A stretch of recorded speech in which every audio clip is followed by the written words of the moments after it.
nakapag-manifest na po ako tungkol dun sa listahan na hinihingi sa Diskaya couple. Gusto ko pong unang makapagtanong sa kinatawan ni Secretary Dizon.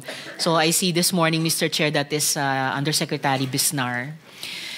So para po sa DPWH, USEC, nasa 50 billion pesos ang ginastos sa flood control projects sa Cebu in just the last 10 years, the last decade. Of that 50B, 26 billion pesos, higit kalahati, just in the last 3 years. Pero sa kabila po niyan, 150 na tao ang namatay. So far, yun yung naitatala. 451 ang sugatan. 100,000 ang walang bahay matapos ang bagyo. Bukod pa po sa naunang lindol. At ilan pa po ang missing. So baka po tumaas pa yung death toll natin. Now, given that scale of investment in the last 3 years, in the last decade, sir, the sheer volume of flood control projects supposedly in place to keep our people safe, bakit po umabot sa ganito?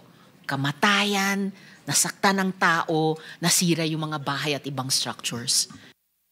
Your Honor, ito po mga nasabi na rin po ng ni Secretary Dizon sa mga naunang pahayag niya tungkol sa nangyari sa Cebu.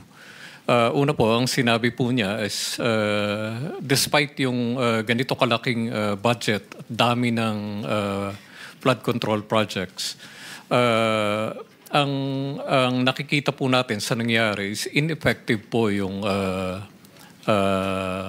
itong mga proyekto na ginawa sa Cebu. Pangalawa po, meron pong formal report na isasabit po si Secretary in the next few days tungkol po dito sa nangyari to determine yung mga reasons and moving forward, ano po ba ang mga dapat gawin, Your Honor? Dadako din po tayo dun sa moving forward, pero balik lang po tayo, atras lang po tayo, Yusek, dun sa bakit, no? Na how would you explain this? Obviously, kahit sinong tao, kahit hindi DPWH, sasabihin talagang pambihira sa kabila nung bilyong pisong ginastos sa ilang daang mga proyekto, inabot tayo ng ganito. Sabi niyo po, ineffective yung flood control projects. How would you explain na ganyang karaming project, umabot ng ganyang kalaking halaga, naging ineffective pa nitong nakaraang ilang mga natural and human-made disasters?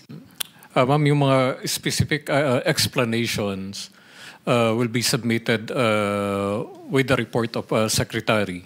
Ayoko pong mag-speculate at this time kasi po mga technical po yung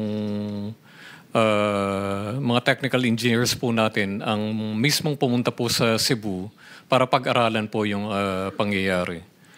Okay, Yusek, ito po, hindi ito speculation. Sabi naman ng NBI, Region 7 Director, maraming substandard flood control projects sa Cebu.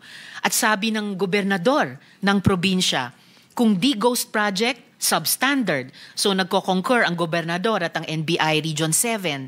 At si Secretary Dizon mismo, even in advance of nung report na isasubmit nila in the next few days, sabi ni Sec, these are signs of deficiencies, poor planning, and ill-advised decisions. So, pakisabi po sa komite namin, base sa investigasyon nyo so far, ano exactly ang ikinamatay ng mga kababayan natin sa Cebu? Your Honor, if I may, nandito po yung Regional Director po ng DPWH Region 7. Siya po ang nasa ground at that time. Pwede po bang ipatawag po natin, Your Honor? Actually, Yusek, I also have some specific questions para po sa DPWH Region 7. Pero just to pick your brain, pick your heart about this. So, ang ikinabatay ba ng mga kababayan natin sa Cebu ay negligence? Incompetence ba?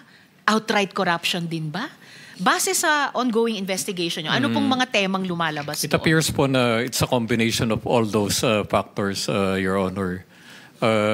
Sa mga naging testimonies na rin po dito sa Blue Ribbon Committee, nasabi na rin po dahil meron pong mga commitments, meron pong mga advance. doon pa lang po, makikita po natin na wala pong proyekto na talagang napondohan ng tama. Dahil po lahat po nabawasan na, Your Honor. Well, salamat sa forthrightness nyo,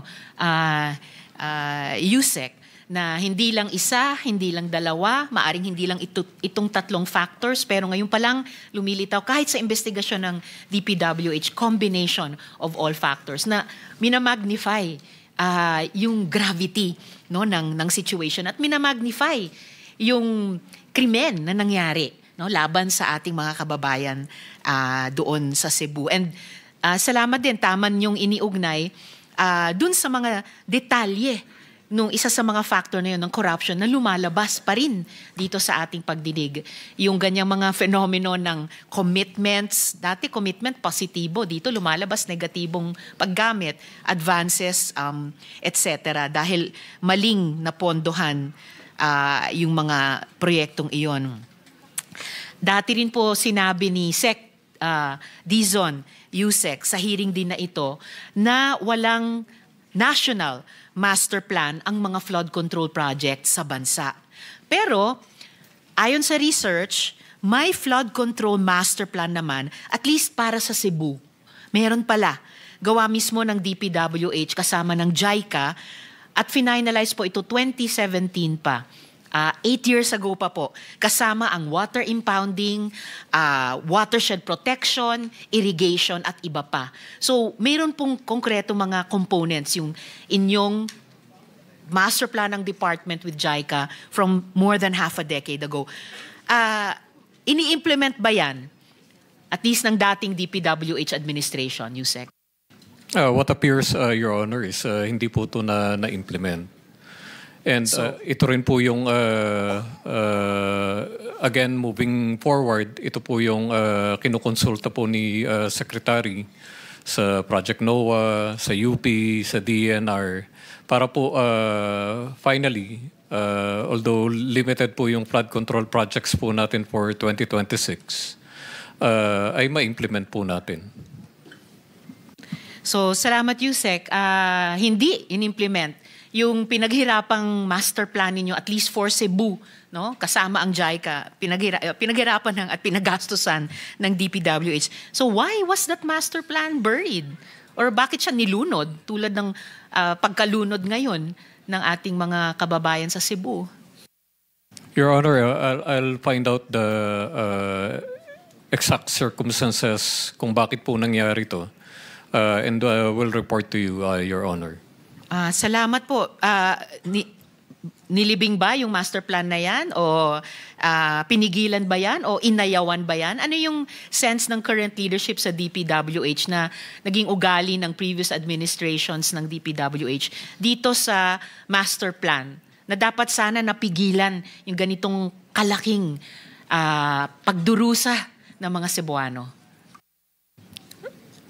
What appears, Your Honor, is neglected po yung mga master plans, even nung mga time pa po ni Secretary Singson, Your Honor. So, hindi natin pwedeng panatilihin yan.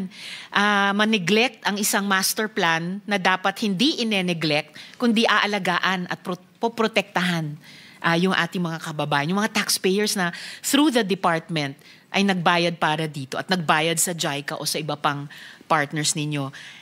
And sa assessment po ng department, Yusek, ano naman ngayon ang kailangang tutukan ng DPWH Region 7 sa problema ng baha? May pagka-moving forward na po ito. Meron na po bang nasisimulang makita na dapat na future directions ng DPWH sa Region 7 kung hindi man sa iba pang mga rehiyon na flood affected din? Yes, Your Honor. Kasama na dito yung mga river basins na nabanggit na rin po ni Secretary. And all other measures po na to prevent po itong mga flash flood na nangyari, Your Honor.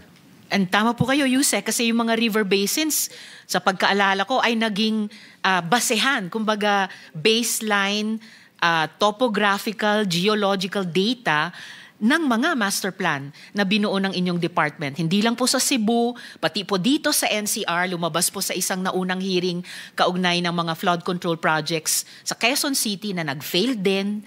Pati po mga master plan ninyo, halimbawa sa Central Luzon, na kinataka ng aming komite sa kabila ng may regional flood control master plan ay bakit nangyari itong pagbabaha nitong mga huling panahon sa Bulacan at sa iba pang mga probinsya sa Central Luzon. Then, Yusek, ayon mismo sa batas, may pananagutan ang contractor sa mga kababayan nating napinsala. Pananagutan in terms of defects in construction, use of construction materials, inferior materials, o violation of contract. So unang tanong ko po sa mga isyong ito, Yusek, makakasingil ba ng danyos ang mga pamilyang namatayan o nasaktan o nawalan o nasiraan ng bahay sa palpak at substandard na infrastructure? Ma'am, ayaw ko pong pangunahan yung legal po ng DPWH, pero as a personal opinion po, I think po meron po silang kinalaman at dapat po rin silang managot dito sa nangyari sa Cebu, Your Honor. Salamat, Yusek. I hope yung ganyang ethical sense nyo mag-guide din o maging input din sa legal ng DPWH sa pag-consider ng tanong na ito. Dahil ito po ay magiging consistent kung sakali dun sa lumabas na sa aming komite na may obligasyon ang mga contractor sa gobyerno dahil sa pagkakaroon ng warranties, dahil sa pagkakaroon ng period, depende sa ganong kapermanente ang mga proyekto, 1 year ba, 5 years ba, 1 dekada ba, na accountable pa rin sila para sa quality at para sa durability ng mga proyektong ito. At hinding-hindi contrary doon kung magsasabi ang DPWH Legal na mayroon din silang sagutin itong mga contractors, pati sa mga kababayan nating nadamay. And I will be more specific here, Yusek. Ano po? Would you agree, would the department agree na hindi lang ito simpleng pagkakamali, kundi malinaw na gross negligence? Overall, Your Honor, ako on a personal basis is I do agree with your observation, Your Honor. And again, Yusek, I hope itong personal sense nyo bilang isa sa pinakamataas na opisyal ng department would also help guide yung legal ng department sa pag-consider ng mga isyong ito. I would venture even further para itanong kung sang-ayon kaya ang department, at least i-consider na ang nangyari ay homicidal negligence. At dahil doon, dapat talagang bigyang danyos ang mga kababayan nating nawalan ng buhay ng kanilang mga mahal sa buhay dahil sa kapalpakan ng contractors. Yes, Your Honor. Salamat, Yusek. Dako naman po ako, Mr. Chair, sa isang specific na pambihirang fenomeno na bumulaga sa atin nitong nakaraang mga bagyo. Doon po sa The Rise at Monterasa sa Barangay Guadalupe, Cebu City, kung saan binaha ang mga residente hindi sa taas, sa paanan ng bundok. Sabi po ni Secretary sa media, didiretsuhin ko na pinagkakitaan ang proyektong ito. Ano pong ibig sabihin ni Sec doon? I do not want to second-guess the Secretary, Your Honor. Let me clarify the matter with him and I'll inform you before the hearing ends, Your Honor. Salamat para doon, Yusek. Pero kahit hindi particular sa The Rise at Monterasa, kapag sinabi ng Secretary ng Department about any development, any project na pinagkakitaan iyon, paanong nasabing pinagkakitaan? Your Honor, I am not privy to the project in Cebu, the Monterasas. I believe the Regional Director of DP, R.D. Villa, will be more competent to discuss the specifics, Your Honor. Salamat, Yusek. I will get to, as I mentioned earlier, DENR Region 7. Baka sa second round ko na, pero sa last quarter minute ko, follow-up question sa DENR kung nandito po yung Environmental Management Bureau. Opo. Hindi lang ng Region 7, pero ng national. Or kung wala, kahit ng Region 7. So is that, Ma'am Abrera, tama po ba? Yes, ma'am.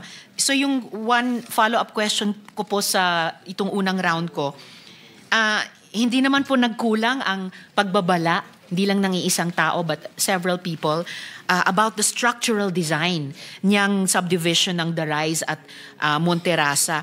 And their warnings were that this would endanger the environment around the development and the community at the bottom of that mountain.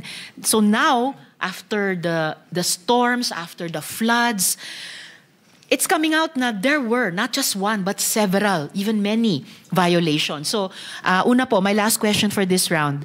Sino po ba yung nagbulag-bulagan sa DENR at DENR EMB para mag-grant yung environmental compliance certificate nito? Yes, Mr. Chair, Ma'am Abrera. Hello, Your Honor. Sa nagbulag-bulagan, hindi ko po masasagot yan. Ang ICC po ng Monterasa has gone through the whole process of EIA. Kompleto po yan, public scoping, technical reviews. It has undergone 4 technical reviews instead of 3. And then public hearing. Then there is an independent body which recommended for the approval. So 2007 and 2024 po siya. In closing for my first round, Mr. Chair, before I give way to Senator Pangilinan, hindi ko po matanggap na hindi nyo masagot. Sa nangyari at sa scale niya, sa tindi niya, by now you should be gathering some answers, hindi lang para sa publiko, pati para sa department ninyo moving forward. So I will follow up on my questions about this, Mr. Chair, sa second round. Salamat po, Mr. Chair. Thank you, Senator Tiveros.